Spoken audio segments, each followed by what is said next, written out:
to Storyboard. This is Shibani Gharat.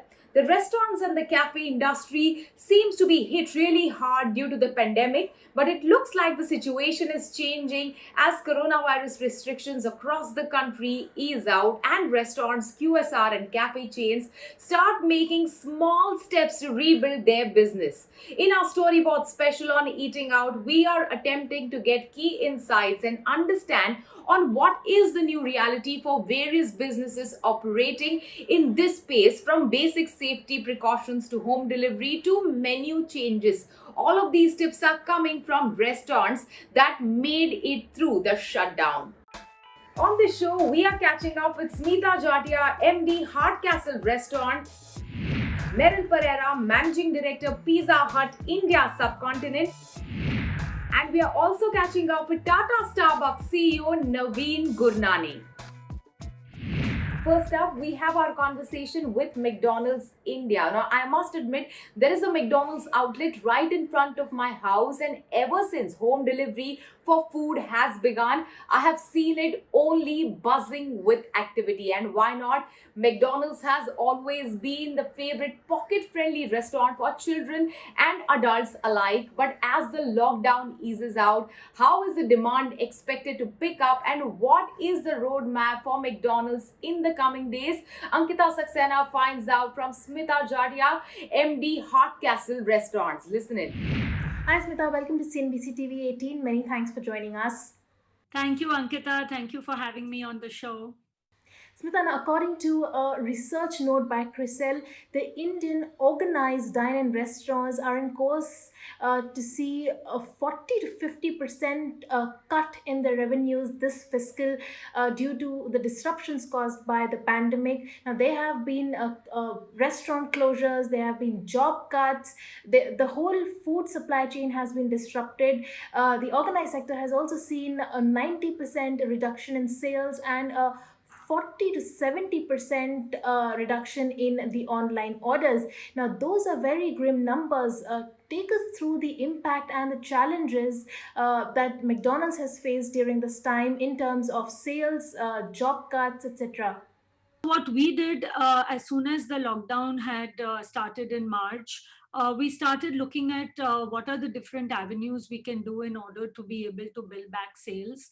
I think our biggest advantage was that as a brand, we've always been trusted when it comes to food safety, hygiene, and these are some very core foundations which always gives you brand loyalty and brand trust. And we kind of played on these, and the minute food delivery was taken into essential services, we were the pioneer in the industry to start contactless delivery. And we started delivering pretty much maybe a week, 10 days from where the lockdown had started. Obviously, the demand was muted because there was a fear psychosis which had pretty much engulfed the entire consumer base, and therefore people were very reluctant to order in the beginning. Now, the journey to build online sales obviously started slowly, but week on week, as things started to emerge, and while cooking obviously took a center stage in every home, but people always wanted variety, people wanted different things, and they went to brands where they could trust, and hence we saw the trajectory of delivery growing week on week, right up till today, where the lockdown in at least four big states where we operate, which is Maharashtra, Gujarat, Telangana and Tamil Nadu, it still exists. Smita, now we are opening up. We are in the unlock phase 2.0. We are restarting India. But as you mentioned, cities like Mumbai and Delhi NCR, which account for nearly half of the organized restaurant sector in the country, fall under the red zone or the containment zone. How is that likely to impact your business? So lots of red zones have opened up, right? So earlier, 1 month back, there were many more red zones which were still there. And as red zones start opening up, the demand is there. as I said, people will want to have something different, whether it's eating out or whether it is just doing some simple feel good pleasures in life. So, from my point of view, as the lockdown starts getting lifted, like even in these NCR and Mumbai, like NCR has already started to open up. Maharashtra, yes, the lockdown has got extended, but the minute this lockdown does get lifted, I am quite sure the demand will come back. Smita, more and more QSR chains are now advertising on digital more than ever before, even though the communication is centered around health and hygiene. How have you taken advantage of this platform? And if you could give us a sense of, the percentage increase in ad spends on digital as a share of the overall ad spends as compared to the pre-COVID times. So see here, what I say is that I don't think the shift on digital has happened because of COVID. To me, like all QSR brands, their target consumer is the millennials. The millennials are aged from 25 to 40, which is our core target. Whether you are a office goer, whether you are a family customer, or whether you are a teenager or a college goer. So for me, the millennial customer already demands advertising on social platforms, on digital platforms. So I think the journey from just TV and traditional advertising had already switched to online advertising and digital advertising. So this had happened pretty much pre-COVID times, and our ad spends on digital had gone up anywhere between 25 to 30%. Now, during a COVID or post COVID, I think targeting the consumer with personalized offers, with getting people to understand what the trust measures we have taken in store. Digital acts as a very powerful medium, because you can talk about your trust story to them. You can talk about what's in it for them. You can talk about, you can come and eat your favorite food either in a restaurant once the lockdown gets lifted, or at home. So the digital is a very powerful medium to tell a story, and that's where we are adopting it even more. And yes, spends over that on digital have increased. Smita, coronavirus is starting a reverse trajectory in modern retail in India. I mean, there was a big shift from streets to malls in the early 2000s, and now we see a lot of marquee QSR chains shifting from malls to streets for various reasons. Perhaps they do not want to depend on the mall footfalls, the rentals are too high. What is in the roadmap for McDonald's? Do we hear any such announcements in the near future? So, Ankita, we never had one strategy in terms of our network. We've always said that for us, our network is a combination of a portfolio. And what do I mean by this? A portfolio has different models all in one, and each model complements the other. And each model is geared up in order to handle X consumer base. And what do I mean by that? Now, when we open in malls, it is to be able to get the consumer footfalls which come out for entertainment, which come out for shopping. Whereas street retail is for people who are passerbys, who are, on the go, who are basically going to office and they want to pick up a quick meal. So street retail is very different from a mall occasion, which is very different from a drive-through. A drive-through, most of our drive-throughs are on highways. So when people are commuting between two cities or two stretches, that's where they can use us. So our portfolio has always been a mix between high streets, malls, and drive-throughs, and which is paying its dividends today, because obviously all malls are shut pretty much in most of the lockdown states, and hence our street retails and as well as our drive-throughs is where we were able to operate our delivery business from. Smitha, finally, given the current situation, the cases continue to spike with discretionary spending put on hold. The consumer sentiment is rather muted. How do you see the demand to pick up post the lockdown? So as the lockdown starts getting lifted, people will want to go out and will want to do things which will make them feel good. And to me, eating out is a very well placed occasion for them to feel good and taking a small from their wallet. All right, Smita, thank you so much. Thank you.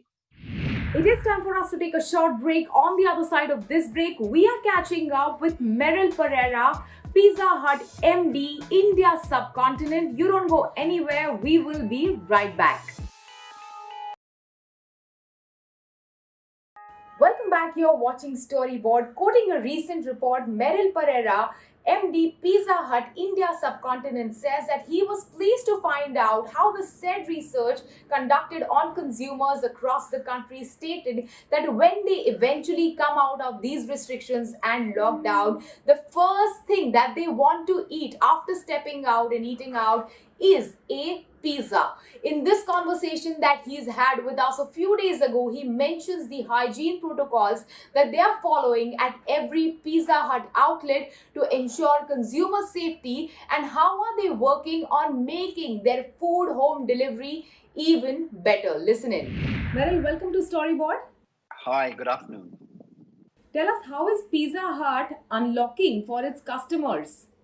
All right. So when you look back at the last 3 months, we started going into some sort of a lockdown in the first and second week of March.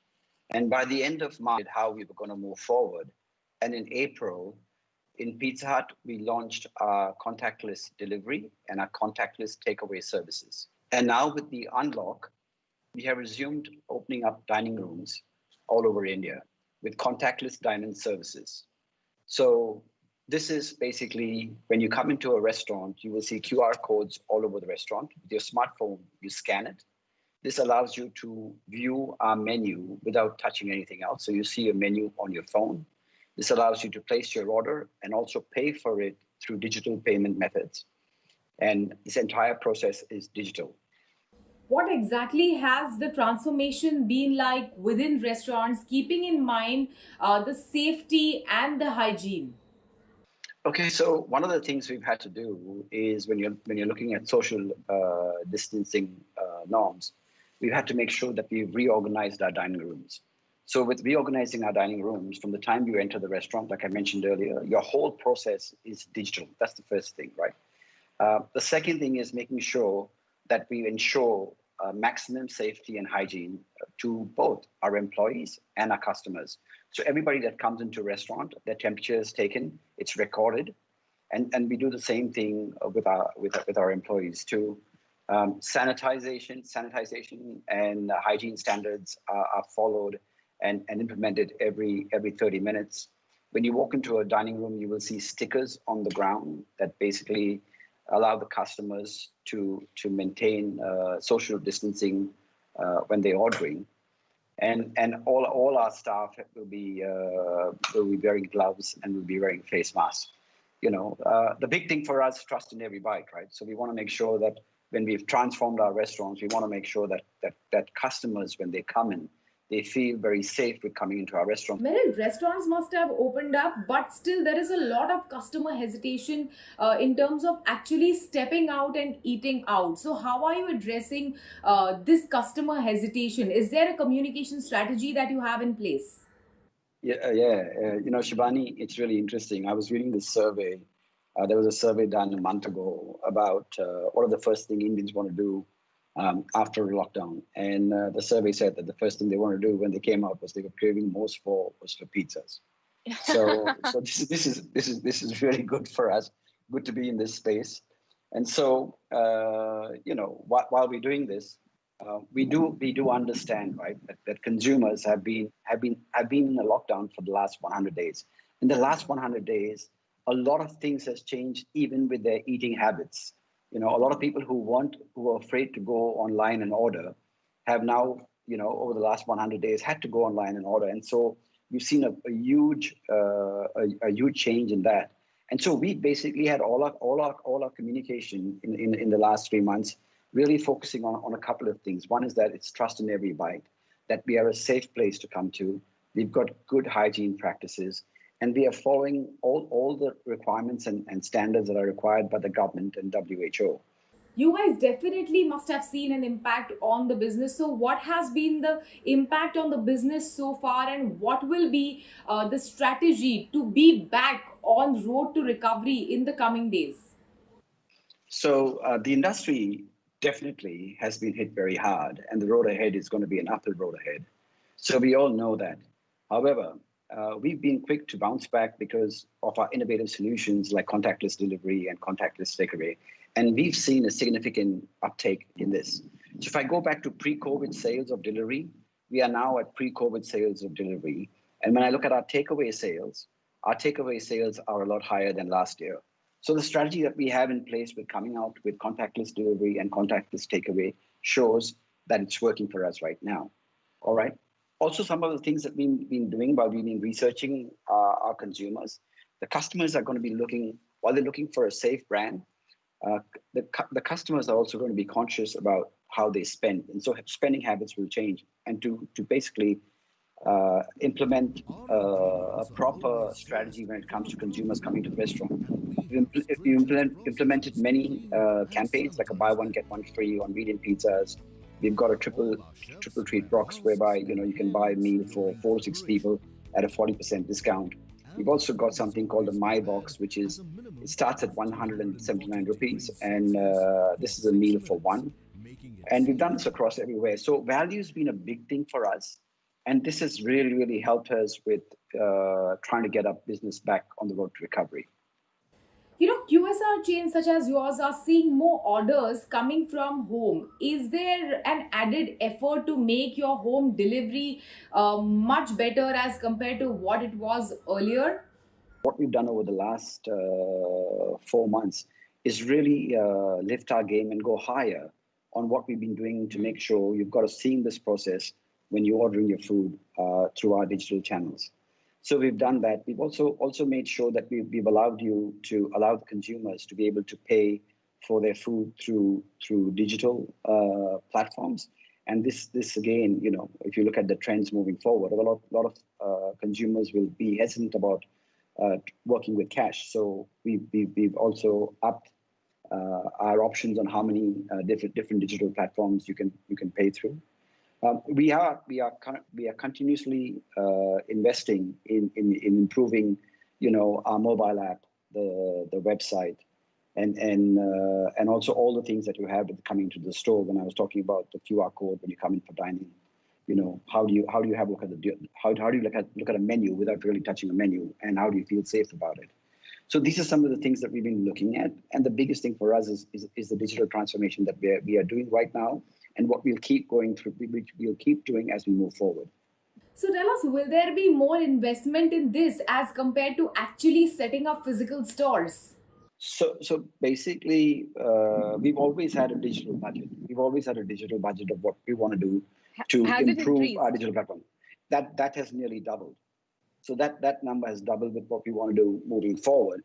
And when I look at our 18-month calendar of what we want to do from a digital point of view, we've also had to really rethink about how we want to do this thing moving forward. Because as we look at this whole process, nobody can give you an idea of how long we're going to be in this COVID process, right? I mean, depending on which magazine you're reading, it can take anywhere from 12 to 18 months. So what we're doing is we're making sure that as we go through this process and as we go through a recovery, we will basically keep investing in digital technologies. At the same time, we will grow our brick and mortar assets. And yes, those assets, the layouts may change, and we're reviewing that right now because it's too early to say, will we build restaurants with large dining rooms or smaller dining rooms? What we're doing is we're going to just keep looking at the trends. All right, Merrill, thank you so much. Thanks for speaking to us. Thank you very much.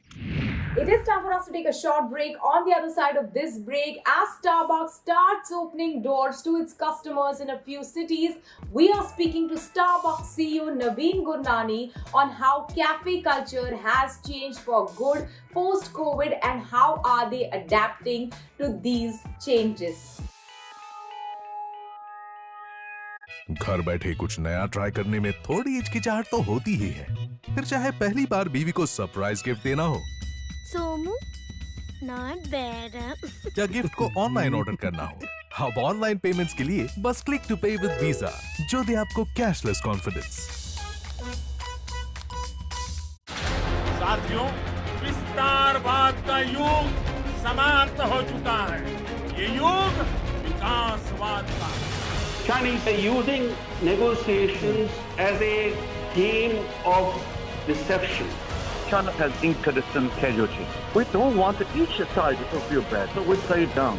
Banning 59 Chinese acts does not violate any WTO arrangements. It has done so on national security grounds. As India and China face off, CNBC TV 18 decodes the geopolitical impact. Follow the leader.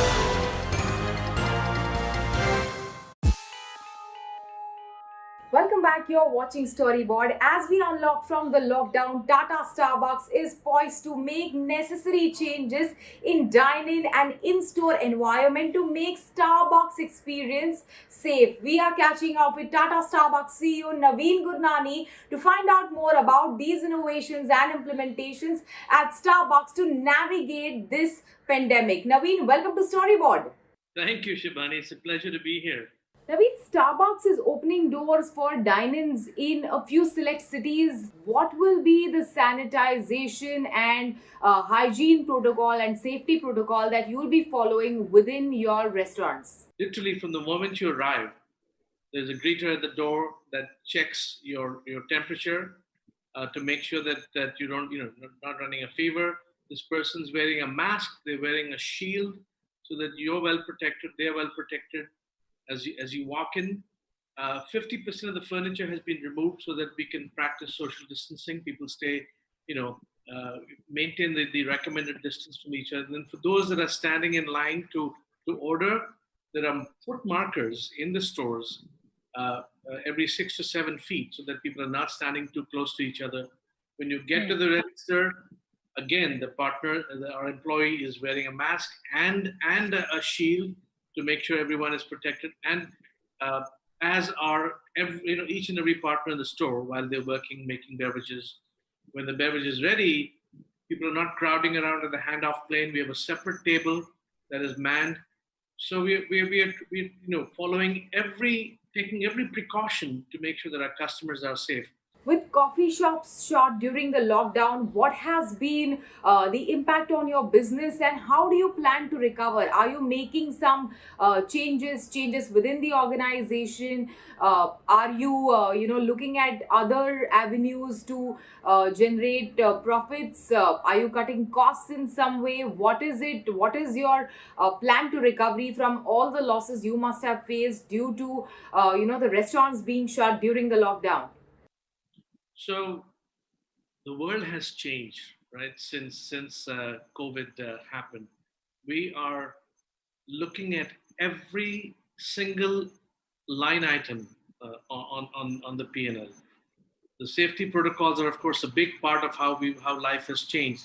But we've also, introduced a tremendous amount of innovation. So, for example, within a few days, a brand spanking new drive-through will open up in Chandigarh. I've been getting those pictures have gone viral. I've been getting pictures of it from my friends all over the world saying, "My God, what a beautiful looking store." So we're going to do more and more drive-throughs. We've got we've got the mobile order and pay system that'll get launched within about 2 weeks, where from your Starbucks app, which you're probably very familiar with, you can order your drink, customize it to exactly the way you like it, pay for it, and pick it up. No need to stand in line to pay. No need to stand in line where the beverage is being made. They already know you're coming. Pick it up and go, which is hugely popular all over the world. You may have used it elsewhere. Even now, we've got arrangements with DotPay, a company that has set up a WhatsApp account for us, so you can just text message that WhatsApp number, and the chat begins, and you can actually order your beverage. There's contactless delivery. We deliver through Swiggy and Zomato. Your beverage will come to your door without you even speaking with anybody. In terms of the costs, right? We are constantly looking for cost efficiencies. That's our job. That's what we do all the time.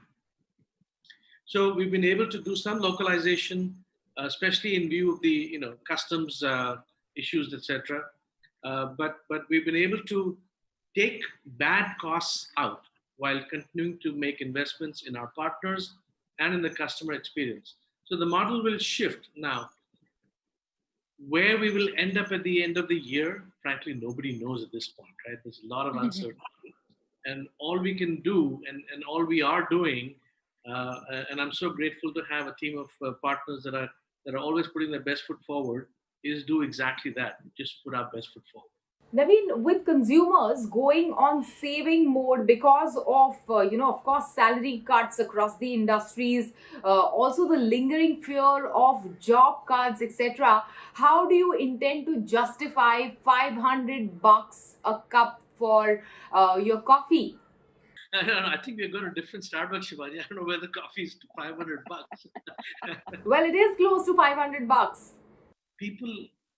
Our customers are smart, right? They're looking for value. Everybody's looking for value, right? Now, value is not just about price. Value is a function of, as you know, price and experience. People find joy in coming to a Starbucks, enjoying world-class coffee, interacting with our baristas, enjoying the ambiance of the store, interacting with like-minded people, albeit from 6 feet away. So the experience is still there, albeit slightly modified. So people do find value in it, and at a time like this, when people have to make choices, they choose the things that give them happiness, that gives them joy, that they truly value. All right, thank you so much. Thanks for speaking to us. Thank you. Nice to speak to you. Cheers. The whole process of eating out may be changed forever, but these conversations have given us several essential insights that can help any restaurant, big or small, adapt to this new reality. Hope you enjoyed each of these conversations. With that, it's a wrap on Storyboard this week. You can catch all of our content on Facebook, Twitter, and YouTube. Thanks for watching, and we'll be back same time next week. See you soon.